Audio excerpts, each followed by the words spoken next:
ఈరోజు మన వైఎస్ఆర్సీపీ ఆవిర్భావ దినోత్సవం సందర్భంగా ఇక్కడికి వచ్చిన నాయకులకు, కార్యకర్తలకు, అభిమానులకు అందరికీ హృదయపూర్వక నమస్కారాలు తెలియజేసుకుంటున్నాను.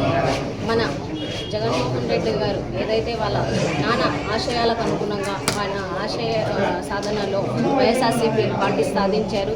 తన తండ్రికి తగ్గ తనయుడుగా ఎన్నో సంక్షేమ పథకాలు తీసుకొచ్చి గత వైఎస్ఆర్సీపీ ప్రభుత్వంలో పేద ప్రజల గుండెల్లో తీర్చడం జరిగింది.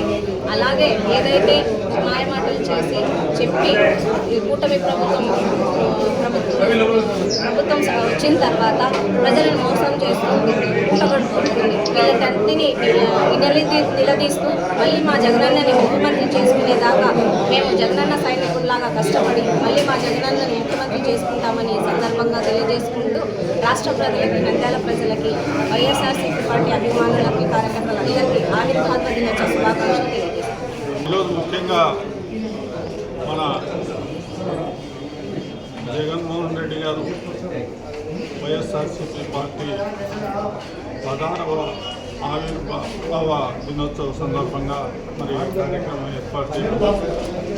మరి ఆయన పార్టీ ఏర్పాటు చేసినప్పుడు మరి వారి తండ్రి స్వర్గీయ రాజశేఖర రెడ్డి గారి స్ఫూర్తితో మరి ఆ కార్యక్రమాలన్నీ అమలు చేస్తూ అదేవిధంగా మరికొన్ని కూడా పాదయాత్ర సందర్భంగా వచ్చిన ఆయన దృష్టికి వచ్చిన సమస్యలన్నీ క్రోడీకరించి మేనిఫెస్టో రిలీజ్ చేసి మరి 2014 ఎలక్షన్స్ ఫేస్ చేసి అదేవిధంగా 2019లో బ్రహ్మాండమైన మెజార్టీతో ప్రభుత్వం ఏర్పాటు చేసి మరి ఇచ్చిన మేనిఫెస్టో ప్రకారము అన్ని సంక్షేమ కార్యక్రమాలను, అభివృద్ధి కార్యక్రమాలను చేయడం జరిగింది. మరి ఆ సందర్భంగా మరి ఈ కార్యక్రమాన్ని విజయవంతం చేసినందుకు అందరికీ కృతజ్ఞతలు తెలియజేస్తూ సెలవు తీసుకుంటున్నాను. అందరికీ నమస్కారం. ఈరోజు మా వైఎస్ఆర్సీపీ పార్టీ 15 సంవత్సరాలు దాటుకొని 16వ సంవత్సరం అడుగుల సందర్భంగా మా కార్యకర్తలకు, వైఎస్ఆర్సీపీ అభిమానులకు, ప్రజలకందరికీ వైఎస్ఆర్సీపీ పార్టీ ఆవిర్భావ దినోత్సవ శుభాకాంక్ష. మా వైఎస్ఆర్సీపీ పార్టీ మిగతా పార్టీ లెక్క మామూలు ఆషామాషిగా స్టార్ట్ కాలే. ఎన్నో కష్టాలు, అవమానాలు, ఇబ్బందులలో పుట్టిన పార్టీ వైఎస్ఆర్సీపీ పార్టీ. ఒక నమ్మిన సిద్ధాంతం కోసం ఎంతటికైనా నిలబడతామని చెప్పడానికి మా వైఎస్ఆర్సీపీ పునాదే తార్కాడు. అప్పటి కాంగ్రెస్ నాయకులు ఎన్ని రకాలుగా ఇబ్బందులు చేశారనేది మనమందరం మరొక్కసారి పునరాలోచించుకోవాలి.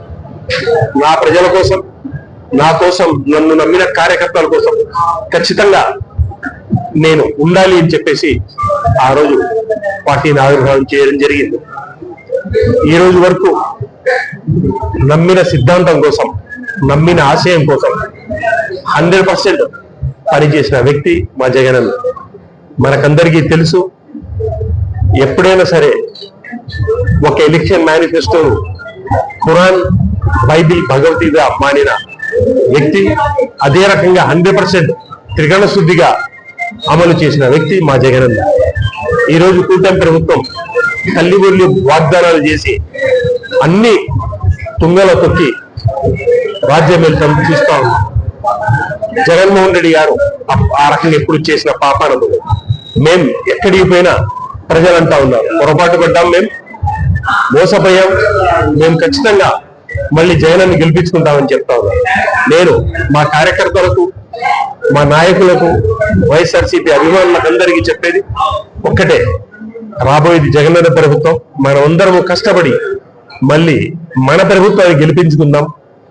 మన మంచి కోరే, రైతుల మంచి కోరే, ప్రతి వ్యక్తి మంచి కోరే ప్రభుత్వాన్ని తెచ్చుకుందాం. కలిసి పనిచేద్దాం. ఈసారి జగనన్న క్లియర్ గా చెప్పడం జరిగింది. ఈసారి ఇంతకు ముందు కంటే కూడా కార్యకర్తలు హక్కు చేర్చుకుంటా అని చెప్పడం జరిగింది. కాబట్టి మరొకసారి జగనన్న కోసం సుశిక్షణ సైనికుల లెక్క పోరాడదాం. మళ్ళీ ఒక మంచి ప్రభుత్వాన్ని ఏర్పాటు చేసుకుందాం. ఈ సందర్భంగా మీకందరికీ విన్నవించుకుంటా ఉన్నాను. మరొక్కసారి వైఎస్ఆర్సీపీ ఆవిర్భావ దినోత్సవ శుభాకాంక్షలు.